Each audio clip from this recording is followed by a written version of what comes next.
Jinso me lapu pen loksi kengkok pen loksi alang school kidun school puan ke hilo sita lapu pen loksi alang kabor ipon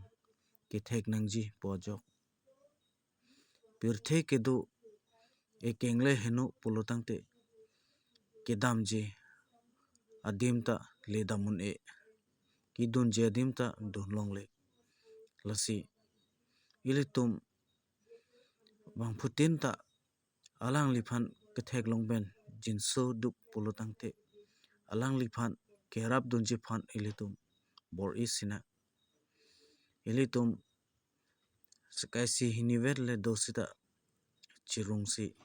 alang phan arab dunangje alang phan bangso kisu ben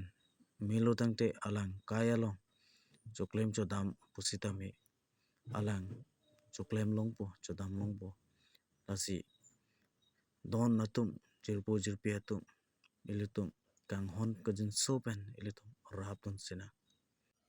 kardom de ho